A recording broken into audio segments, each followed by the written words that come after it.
ይሄው እንግዲህ 5 ሰዓት ከምሽቱ ሆኗል። ድሬዳዋ ገብተናል። ድሬ የፍቅር ሀገር ናት። ለጉዞ ደግሞ ትንሽ ማብረጃ ይሄን እየጠጣን ነው። ድሬዳዋ ነገ ደግሞ በብርሃኑ ያለውን ነገር በደንብ አስጎበኛችኋለሁ። ሚሴጅ ስልኩልኝ የነበራችሁ ሲደውሉልኝ የነበራችሁ በሰላም ገብቻለሁ። እግዚአብሔር ያክብርልኝ። እወዳችኋለሁ። አምናው አብይ ጾም ጊዜ ብዙ ፈተና አልቀለለላችሁም። ሳታውቁት ቀሎላችሁ እኮ ነው። ሳታውቁት ስለቀለለላችሁ ነው እንጂ ሙላችን ለኔም ለናንተም የዘንድሮ አብይ ጾም ሲያበቃ አንዳንድ ሸክም ይቀልልናል ብያችሁ ነበር። አምና በአብይ ጾም ትምህርታችን ስላላወቅ ነው እንጂ ቀሎልናል። ደግሞ እግዚአብሔር እንደ ሰው ስላልሆነ ልጅ ስማ በዚህ 2 ሳምንት ውስጥ እንደዚህ አድርጌልሃለሁ እያለ አይናገርም። እንደ ሰው ደግ ስለሆነ እሱ ፍጡር ቢሆን ግን ውለታውን ለማሳወቅ ሰሞኑን ያረኩልን ታውቃለህ ብሎ ይናገራል። እግዚአብሔር ግን እንደዚያ ስለማያደርግ ነው እንጂ አምናውን ብዙ ሸክም አሳልፎልናል። አሁን በሚመጣው ጾመ ነቢያት ደግሞ መድኃኔዓለም ብዙ ሸክም ያሳልፍልን ደግሞ ብዙ ሸክም ለብቻ የብቻችን የግላችን እንደ ቤተ ክርስቲያንም እንደ ሀገርም ብዙ ሸክም አለብን። እውነት ለመናገር ሁላችንም የቆምን እንመስላለን እንጂ እየተንገዳገርን ነው ያለነው። የሁላችንም ሸክም ከብዶና ያለነው ያን ሸክም መድኃኔዓለም ያንከባልልን። እንዲያው በዚህ ጾም አሁን የመጣው ጾመ ነቢያት አባቶች እንዲያው ትልልቅ ችግር ፈተውበታል። የኛንም ችግር በዚህ ጾም ይፍታልን። ስለዚህ እንኳን አደረሳችሁ። እንዴ ችግር የሚፈታበት ሸክም የሚቀልበት ፈተና የሚታለፍበት ከሆነማ እንዲያው በድጋሜ ሁላችሁን እንኳን ደስ ያላችሁ። አዎ እሱ ነው እንግዲህ ያያ ዘልደታ፣ የማርያም ወርቅ፣ ሌሎች ቲክታከሮችም ለዚች ቤተክርስቲያን ዕዳ ከታችኋታል። ከብድርና ቁጠባ ተበድረው ብድሩን እንኳን መመለስ አልቻሉም። መረጃውን አብረን እንይ፣ መልስ እንፈልጋለን። የሳምንት የ15 ቀን ርዕስ አድርገው ዝም ይላሉ ብላችሁ ከሆነ ተሳስታችኋል። መልስ እንፈልጋለን። ምዕመናን ደግሞ በእንደዚህ በውንብድና የማስተባበር ስራ ውስጥ እጃችሁን እንዳታስገቡ፣ ገንዘባችሁን እንዳትሰጡ እንስማ። ከኤልያስ ቤተክርስቲያን በፊት ሐዋሳ ላይ ለሐራንጃ ቤተክርስቲያን እኚሁ ልጆች 5 ሚሊዮን ወጪ ወጣበት። ለነሱ ማለት ነው። ገባ ብለው ያስጨበጨቡት 14 ሚሊዮን ነው። ሐራንጃ መድኃኔዓለም ከ100 ዓመት በላይ የሆነው በሲዳማ ክልል ገጠር ውስጥ ሐራንጃ የሚባል አካባቢ የሚገኝ ቤተክርስቲያን ተአምራዊ ቤተክርስቲያን፣ በባህሉ መሰረት የሲዳማ አባቶች በቤተክርስቲያን ጉርብትናና በሀገር ሽማግሌነት ከተለያየ ሃይማኖት የመጡ እንደዚህ ከሆነማ ትብብራችሁ አንድነታችሁ አስደስቶኛል ብለው ሃይማኖት ወደ ኦርቶዶክስ የቀየሩበት አባት ያሉበት ማለት ነው። እንግዲህ ያሉትን ሲያዩ ሁኔታውን ሲመለከቱ ማስተባበሩን ማለት ነው። ከዛ ሐራንጃ ብለህ ይለኛል ዩቲዩብ ላይ ማለት ነው። እናንተም ሐራንጃ መድኃኔዓለም ብላችሁ ብትገቡ ታገኙታላችሁ። ሐራንጃ መድኃኔዓለም ብላችሁ ገብታችሁ ታገኙታላችሁ። በዕዳ ከቁጠባና ብድር የተወሰደ ብር ሳይከፈል እስከ ዛሬ 2 ሚሊዮን ብር ነው የተሰበሰበው። በአውደ ምሕረት ስንት ነው ያሉት? 14 ሚሊዮን ብር ነው ያሉት። አሁን ግን የተሰበሰበው እስካሁን ድረስ ትላንትና መረጃውን እስከሰጡኝ ጊዜ ድረስ 2 ሚሊዮን ብር ነው የተሰበሰበው። እሱም ቢሆን ኮሚቴዎች ወዳጆቻቸው ጋር እየደወሉ ያሰባሰቡት የሐዋሳ ምዕመናን ገንዘብ አብላጫ ይዛል። ቀረጻው ሐዋሳ ላይ ሳውዝ ስታር ኢንተርናሽናል ሆቴል ስለነበር አልጋም የተያዘላቸው እዛው ነበረ። አስተባባሪያቸው የማርያም ወርቅ፣ ሎዛ ሚዲያ፣ እንደዚሁም ያያ ዘልደታ ሄደህ አወራሃቸው። ከዛ በኋላ ለማርያም ወርቅ ነገርከው። ማርያም ወርቅ ደግሞ ይህንን ስራ ሰራ። ስለዚህ ይህችን ቤተክርስቲያን ተበድራ ለናንተ ቅድመ ክፍያ ለመክፈል እንዴት ቤተክርስቲያንን ዕዳ ውስጥ ትከታላችሁ? ለዚህ መልስ እንፈልጋለን። ሐራንጃ መድኃኔዓለም ከሐዋሳ ወጣ ብሎ የሚገኝ ቤተክርስቲያን ማለት ነው። ስለዚህ ምናልባት ሰው የሳምንት የ15 ቀን ወሬ አድርገውት ዝም ይላል የሚል ሐሳብ ኖሯችሁ ሊሆን ይችላል። አሁንም ምዕመናን እነግራችኋለሁ፣ እንደዚህ በማስተባበር ስም ሆቴል ላይ እየተዘጋጀ በላይቭ ስትሪሚንግ በሚባል ማስተባበር ላይ እጃችሁን እንዳታስገቡ። እንደው በመድኃኔዓለም ክርስቶስ ስለዚህ መልስ እንድትሰጡኝ ይፈልጋሉ። ሌላው ሳምንት 15 ቀን አውርቶ ዝም ይሉታል፣ መልሰን ወደ ቢዝነሱ እንገባለን የሚባል ተረት ተረት ሊያበቃ ይገባል። ይሄ ምዕመናንን በምን ያህል ልክ እንደምትንቁት ማሳያም ነው ማለት ነው። ስለዚህ ለሐራንጃ መድኃኔዓለም ገብቷል ያላችሁት 14 ሚሊዮን ሳይሆን እስከ ትላንትና ድረስ ማለትም ታህሳስ 16 ድረስ የገባው ገንዘብ 2 ሚሊዮን አይሆንም ማለት ዕዳ ነች። ቤተክርስቲያኗ በዕዳ ተይዛለች። ለምን? ለእናንተ ቅድመ ክፍያ ለመክፈል ቤተክርስቲያኗ በዕዳ ተይዛለች ማለት ነው። ያሳዝናል። መድኃኔዓለም ክርስቶስ የዓለሙ ቤዛ እኛን ከስራታችን ሊፈታን ወደዚህ ምድር የተመላለሰልን ዋጋ የከፈለልን ቤተክርስቲያን እኛ በደሙ ነጠብጣብ ደሙ በነጠበበት ቦታ ላይ የተሰራችውን ቤተክርስቲያን ማታለላችን በጣም ያሳዝናል። አሁንም ቢሆን መልስ እንድትሰጡን እንፈልጋለን። ለሐራንጃ መድኃኔዓለም ገባ የተባለው ወይም ደግሞ ቃል ከተገባው ጋር 14 ሚሊዮን ነበር። አሁን የገባው እስከ ትላንትና ድረስ 2 ሚሊዮን ነው። ለእናንተ ወጪ የተደረገው 5 ሚሊዮን ነው። የት? ሳውዝ ስታር ኢንተርናሽናል ሆቴል ነው ያረፋችሁ። በጣም ያሳዝናል። ለማንኛውም ለዚህ መልስ እፈልጋለሁኝ በግልጽ እንድትመልሱልኝ። የማርያም ወርቅ፣ ያያዘ ልደታ፣ ሌሎች ቲክቶክ ላይ ያላችሁ ማለት ሰላማችሁ ይብዛ። የመጀመሪያውን ወንበር እንዲያገኝ የተደረገው በምን አይነት አግባብ ነው?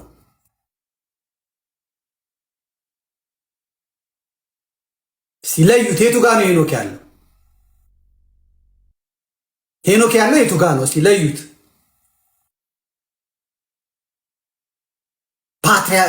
ሊቀ ጳጳሱ የሞቱ አጠገብ የተቀመጠው ስንት ቀን ነው የቆየው? ምንድን ነው ያደረገው?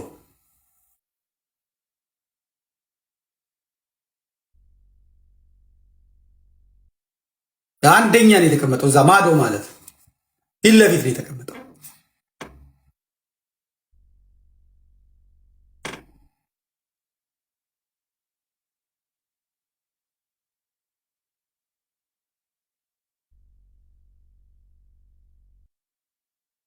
እንዴ ለምን ነው የማንጠይቀው? መጠየቅ ምንድን ነው የሚጎለው? አደጋ አለ እያልኩ ነው። ጎጃም እኮ በፊት ክርስቲያኖች ሲታረዱ ሰልፍ የሚወጣ ነበር። ባህር ዳር ወጥቶ እኮ ምህላ የሚያደርግ ጥቁር የሚያደርግ ነበር።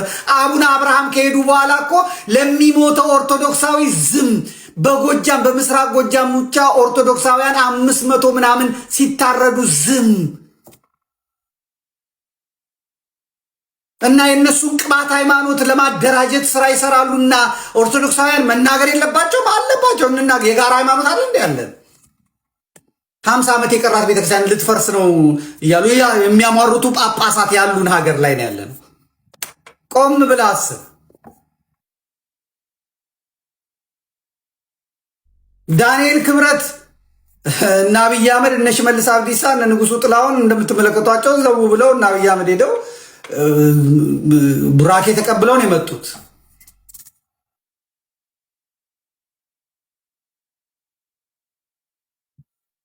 እንደ ሃይማኖት ነው የምናወራው።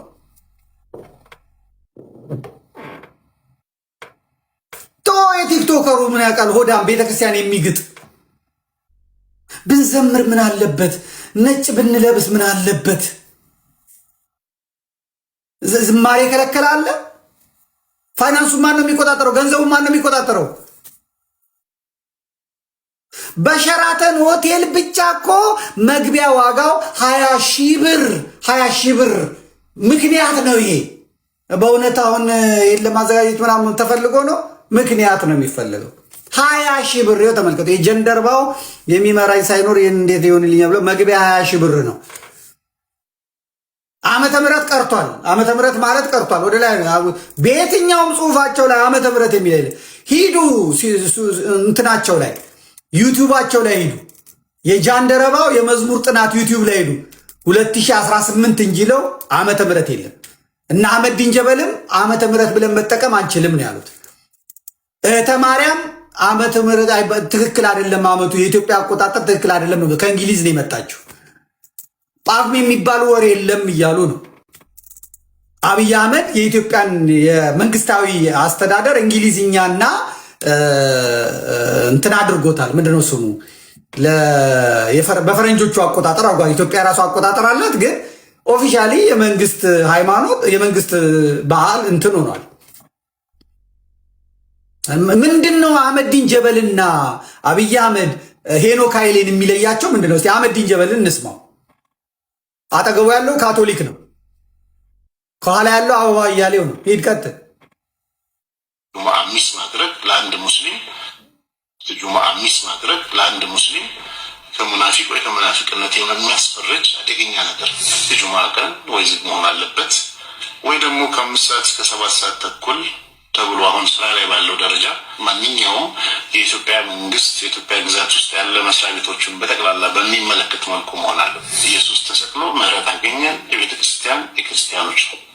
ፓራላል የኢትዮጵያ እንዲሆን ከተፈለገ የሙስሊሞችም ካለንደር አብሮ ገብቶ በዓሉ ሲጠቀስ ሂጅራ ቀኑ በዚህ ተብሎ ካልተጠቀሰ ዓመተ ምህረት እየተባለ የሁሉም መሆን ይችላል።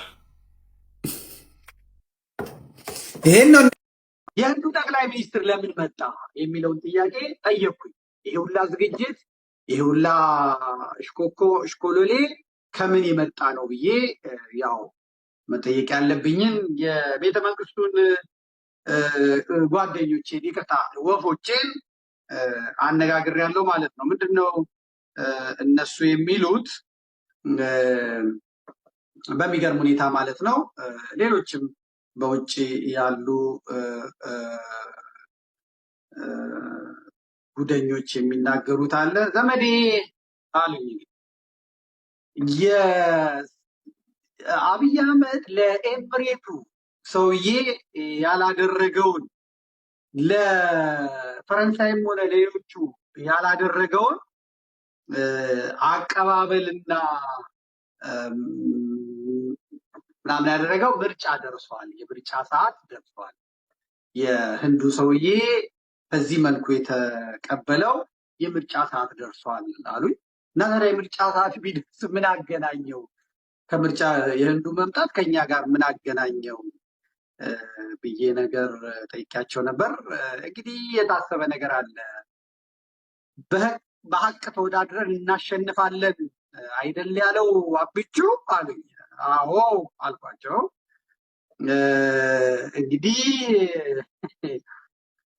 ምርጫው በሀቅ የሚሆንበት መንገድ ለማመቻቸት ነው ከህንድ ጋር።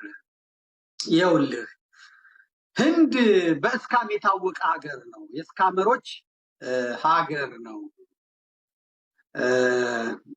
እዛ አሜሪካም ናይጄሪያዎች ነበሩ እስካመሮች እስከዛሬ። እነሱ ከሽፎባቸው አሁን ህንዶች ናቸው እስካመሮች። እዚህም ሀገር ህንድ እስካመሮች አሉ። ጀርመን ያላችሁ ታውቃላችሁ፣ ስልካችሁ ላይ ይደወላል ሲሉ ብሎክ ነው። ብሎክ ወዲያው 2-3 ቃል መስማት አለ። መልስ መመለስ አያስፈልግም። የባንክ እንትናችሁን የምናችሁን ሙልጭ አድርገው ነው የሚበሉት የህንድ እስካመሮች ማለት እንደዚህ። ስለዚህ እስካመሮች በእንግሊዝም አሉ በምንም አሉ ማለት ነው። ስለዚህ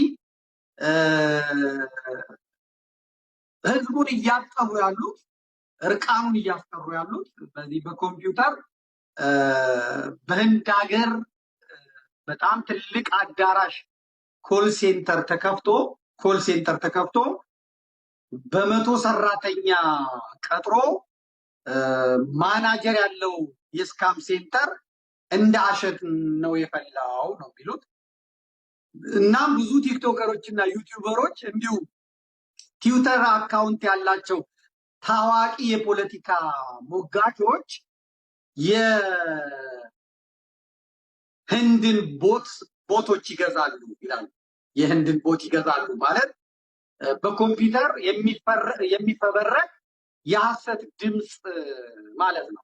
የሐሰት ላይክ እና የሐሰት ኮመንት የሚጻፍበት እስካም ነው እና ህንድ በዓለም በዚህ ረገድ የሚወዳደረው የለም፣ ህንዳውያንን በዚህ ረገድ የሚወዳደረው የለም ነው የሚሉት። አይታችሁ እንደሆነ አንዳንድ ሰዎች ምንም የሚታወቁበት ነገር የለም፣ ግን ዩቲዩብ ይከፍሉና ይሄ ታዋቂ ሰው ችግር የለበት ለምሳሌ ቴዲ አፍሮ ቢሆን ሰንበዲ የሆነ ምናምን ሲሆን ችግር የለበትም። ነገር ግን ምንም በምኑም የማይታወቅ ሰው ይመጣና በአንድ ጊዜ ስንት ይገባል? 1 ሚሊዮን 2 ሚሊዮን 3 ሚሊዮን 4 ሚሊዮን ይገባል ማለት ነው። ይሄ ለህንድ ቦት እንትኖች ይከፈላል። አሁን ቲክታከሮች ንስሐ ገብተን ወደዛ ውጥጥ ስንል ከዚህ በኋላ ኃጢአት የሚባል አልነካም አትሉ። ፈርታችሁ እኮ ነው የምትሄዱት። በአስር ጣታችሁ እንዲያደርጋችሁ ማለት ነው። ኃጢአት አልነካም ብላችሁ ማለት ነው። ስትወጡ ደግሞ ያችን ኃጢአት ገና ንስሐችሁን ሳትጨርሱ መንገድ ላይ ቋ አድርጋችሁ ትሄዳላችሁ ባናቷ። ከዚያ በኋላ ምን ያደርጋል መሰላችሁ? ሰይጣን አንድ ተንኮሉ እግዚአብሔር ሰልችቷል የሚል ጥያቄ ያመጣል። እስኪ በሉ እግዚአብሔር በሉ ሰልችቷል። ልንገራችሁ፣ እንግዲያውስ ተስፋ ከቆረጣችሁ እርግጠኛ ሆኜ የምነግራችሁ ተስፋ የማይቆርጥ አምላክ እየጠበቃችሁ ነው። ቶሎ ኑ። ሰይጣን ሰልችታል ካላችሁ ሰይጣን ከእኔ ወግድልኝ። እኔ ኃጢአት ብሰራ ማን አይሰለችኝ?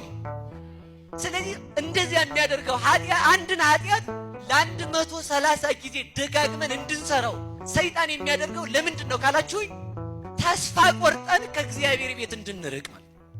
በማን ተስፋ እንድንቆርጥ ንገሩኝ እንጂ በእግዚአብሔር ተስፋ ይቆረጣል። ስለዚህ ምን ማለት አለባችሁ? ሰይጣን እግዚአብሔር ቢምረኝ ተስፋ ካልቆረጠብኝ፣ ዛሬም እድሜ ከሰጠኝ፣ ዛሬም ከሱ ጋር እሆናለሁ። ንስሐ የሚገባው እስከ መቼ እንደሆነ አንድ ነገር ብቻ ልንገራችሁና ልጨርስ። ኃጢአትን አንድ ሰውዬ ነበርና ንስሐ አባቱን ሄዶ አባ ይላችሁ፣ ሁሌም እርግጠኛው የምነግራችሁ ኃጢአት አለመስራት ትፈልጋላችሁ? እስኪ እጃችሁን አውጡ።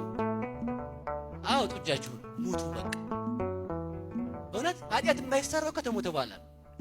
በዚህ ዓለም ሆናችሁ ኃጢአት አልሰራም በቅታለ ወይ አንተ እንደው ይሄን ጉራ አታምጡ። እንግዳ ምንድን ነው የሚባለው መሰላችሁ?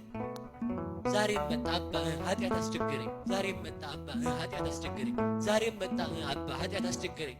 ምን ላድርግ አላቸው። አሁንስ አስጠልቶኛል። እንኳንስ አላቸው እንኳንስ ኃጢአቴን መናገር ለርሶ ኃጢአት መስራት ራሱ ሰለቸኝ አላቸው። እንኳን ኃጢአት መናገር ኃጢአት መስራት አልሰለችንም? ኃጢአት ዘወር ስንል 30ውን በአንድ ጊዜ አግበስብሰነው ውልቅ። ከዛ ምን አሉት መሰላችሁ? ኃጢአትን በጽድቅ ሕይወትን በሞት እስከምትቀድም ድረስ ሩጥ አሉት። እስኪ በሉ ኃጢአትን በሉ በምን ሕይወትን በምን ንስሐ የማይገባው ከሞት በኋላ እስከሚሞቱ ንስሐ ይገባል። ንስሐ ከገቡ በኋላ ደግሞ ማን ይመራል? ስለዚህ ሁላችሁም የምንስተካከል ከማን ጋር ስንሆን ነው? ንገሩኝ እንጂ በቃ ነው። የእናንተ እዚህ ጋር የእናንተን ድስኩር ምናምን ስደሰኩር አላመሽም ሰዓት ስለሌለ ማለት ነው።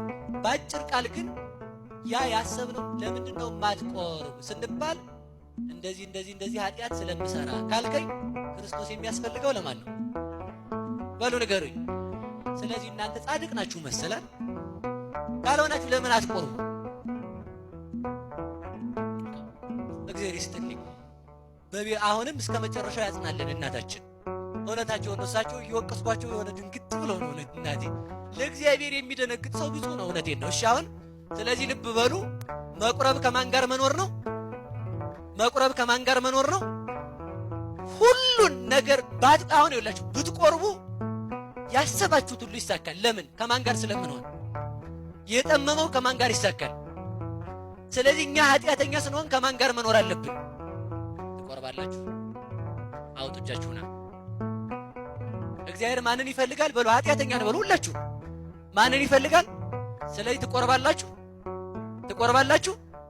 ኃጢአት ብሰራ ስወጣ ካላችሁ ምን ማለት ነው መፍትሄው? በሉ መታጠብ በሉ እንጂ ታጥበን ስጋውና ደሙን እንድንቀበል መድኃኔዓለም ይርዳን። የቤታችንን የችግራችን ሐሳብ ሁሉ የሚሞላው ከእግዚአብሔር ጋር ስንሆን ነው። እኛ በዚህ ዓለም ምንድነን? እንግዶች በሉኝ። ስለዚህ እንግዳ ደግሞ የመግቢያ ትኬት ይዞ ይሄዳል። እስኪ ጥያቄ ልጠይቃችሁ። አሜሪካ ለመግባት ምን ያስፈልጋል? ከዛ እዚህ ምን ያስፈልጋል? ፓስፖርት። እሺ ከዛ ምን ያስፈልጋል? ሌላ እዚህ ቀሪ ሀብት መኖር አለበት አይደል? አሜሪካ ለመግባት እንቅልፍ አጥተህ እያደርክ መንግስተ ሰማያት ለመግባት ደነዝ ያደረገን ማን ነው? ደነዝን ተጠቀምኩት ይሆን? ድንዝዝ አለ በቃ። እንዲህ አይነት አዚም ያደረገብን ማን ነው? አሜሪካ ለመግባት ሰው ሱሪውን ሸጦ ይሄዳል። ከዚህ ይገባ። አሁን በዚህ ዘመንማ በቃ ሁላችንም ተሰደን ያለቅ ነው። በሊቢያም የእጅ ባህር በበላኝ ይላል ሰው ማለት ነው። መንግስተ ሰማያት ለመግባት ለምን ለመሰደድ አትነሱ? ስለዚህ ያችን መንግስተ ሰማያት የምንወርሳት በሀብት ብዛት አይደለም፣ በምንም አይደለም። የማን በመሆን ነው? ንገሩ ሁላችሁ። የማን በመሆን ነው? ስንቆርብ የማን አካል እንሆናለን? ስለዚህ መንግስተ ሰማያት የማን ናት? ስለዚህ ሁሌም ማሰብ ያለብን እንዲህ ብለን ነው። መንግስተ ሰማያትን የሰይጣን ከመሆንና የእግዚአብሔር ከመሆን። እስኪ በሉ ላይ የሰይጣን ከመሆን በሉ። ከዛስ የማን ብትሆኑ ይሻላችኋል? ኃጢአትን መተው። የኃጢአት መተውያ መፍትሄ አንድ ነገር ልንገራችሁ። መፍትሄ አንድ ነገር፣ ኃጢአት ፊታችሁ መጥቶ ለምሳሌ ዳቦ እዚህ ጋር አቅርቦ፣ አሁን ሰይጣን ቸር አይደል? በጾም ቀን ጠዋት ቁርስ የሚያበላ ጓደኛ ይጥልልናል።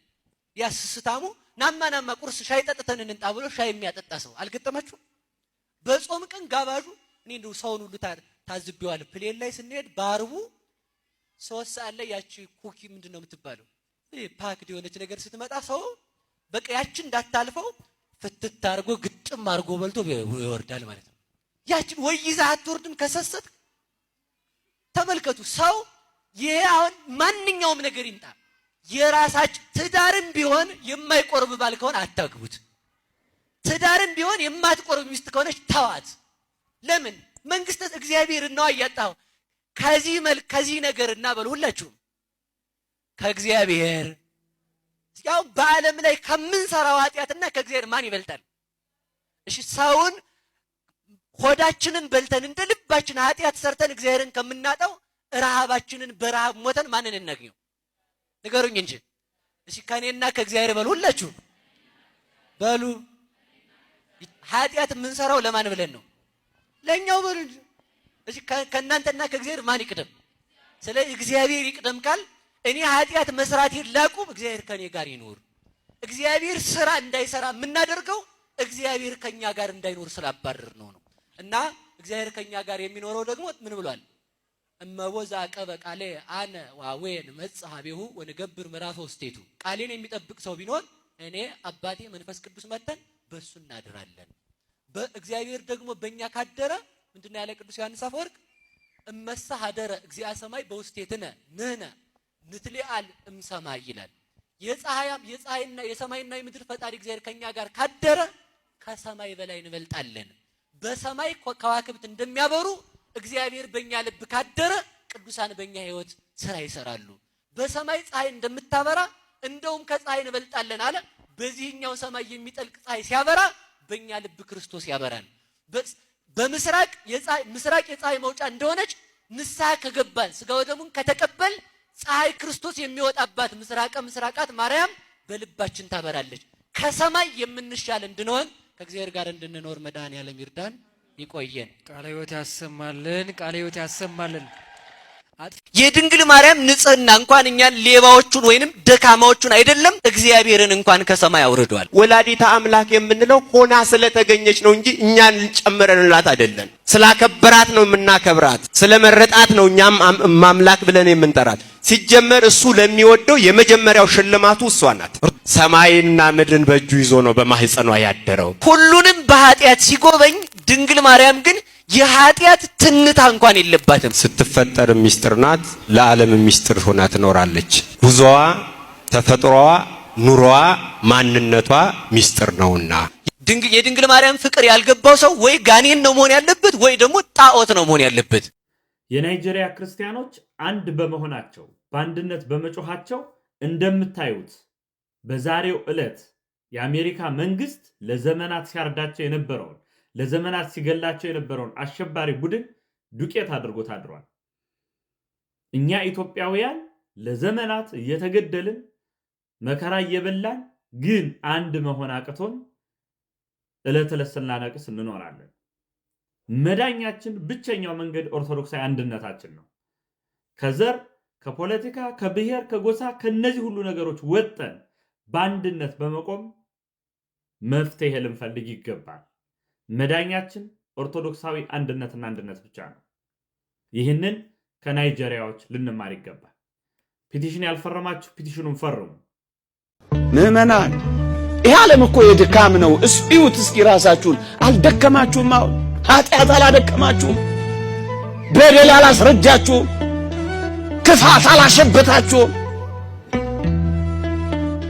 መጠጥ አካላችሁን አላጎደለው፣ ሱስ ናላችሁን አላዞረው። ድካም እኮ ነው ያለው። ድካም እኮ ነው። መነቃቃት የፈለጉ ሰዎች ታስረው ቁጭ የሚሉበት በጫት መንቃት ይፈልጋሉ፣ ግን ደግሞ ጥቂት ቆይተው በጫት ይታሰራሉ። ማታ ሞቅ ለማለት ይገባሉ፣ ማለዳ ላይ ብርድ ይላቸዋል፣ ይበርዳቸዋል።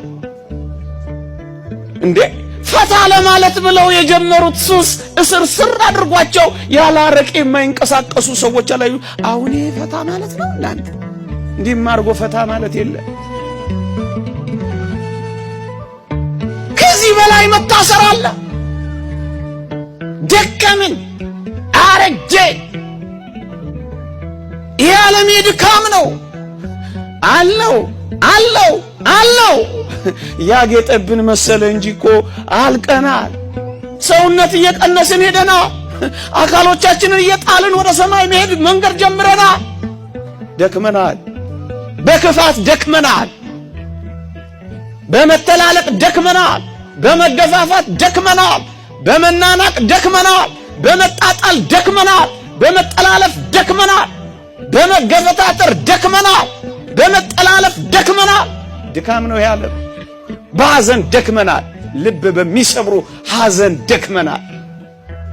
የዓለም ድካም። አዎ ስንሞትስ ካላችሁ ወይ ስንሞትማ እንዴት ይደንቃል! በጌታ የሚሞቱ ሙታን ብፁዓን ናቸው፣ ከድካማቸው ያርፉ ዘንድ ሥራቸው ይከተላቸዋል ይላል። በእረፍት እንገባለን። ደክመናል፣ ስንሞት እናርፋለን። ዝለናል፣ ስንሞት እንነቃለን።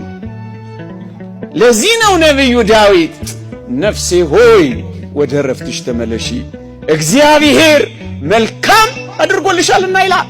እረፍት አያስፈልጋችሁም ምእመናን? ቃላት የማይገልጠው እረፍት፣ መነዋወስ የሌለበት ሰላም፣ መታወክ የሌለበት እርጋታ አያስፈልጋችሁም ምእመናን? ስጋት የሌለበት መውጣትና መግባት፣ ወዳጅ የማይተውበት ጠላት የማይገባበት ረፍት፣ ሪስክ የሌለበት ሕይወት አያስፈልጋችሁም ምእመናን? ረፍት አትፈልጉ? ተረት መስሏችሁ ነው የምንነግራችሁ? ውሸት መስሏችሁ ነው የምናወራላችሁ? አዎ ወገኖቼ፣ የማይናወጥ ወደብ አለን። ማይበል የማያስቸግረው የሰላም መልህቅ በሰማይ አለን። ማረፍ አትፈልጉም? ርፍ ማለት አትፈልጉም? ይሄ ረፍት ከሞት በኋላ የሚገኝ ረፍት ነው። ለዚህ ነው የምንሞተውማ ለዘላለም ለማረፍ ነው። ኦርቶዶክሳውያን ይሄ ሲገባችሁ በሞት ላይ ንቀት ያድርባችሁ፣ ትንቁታላችሁ። ረፍት ነው፣ ረፍት ነው፣ የዘላለም ረፍት። ምን ይደንቃል ወገኖች? እስኪ ልጠይቃችሁ። አንዲት እንቁ የተሸከመች ታንኳ ማዕበል ላይ ጉዞ ጀመረች እንበል። ንፋሱ ያናውጻታል፣ ማዕበሉ ያላጋታል። እንደውም አልፎ አልፎ ከማዕበሉና ከነፋሳቱ የተነሳ አንዳንዴ ሊደፍቃት ሁሉ ይደርሳል። እንቁ ተሸክማለች እቺ ታንኳ። እናስ አንድ ነገር ብቻ ትፈልጋለች እቺ ታንኳ። ምንድነው የምትፈልገው? ፈጥና ቀዝፋ ወደቧ ጋር ሄዳ አርፋ። እውነት አሰብ ማረፍ፣ መልህቋን ሄዳ ወደቡ ላይ መጣል ብቻ ትፈልጋለች ይቺ ታንኳ ወገኖቼ። ምክንያቱም እንቁዋን እንዳያዘች ወደቧ መድረስ ትፈልጋለች። መስጠም አትፈልግም፣ መደፈቅ አትፈልግም፣ የለፋችበትን ነገር ማጣት አትፈልግም። ስለዚህ እየቸኮለች ወደ ወደቧ ትቀስፋለች። ምን ፈልጋ?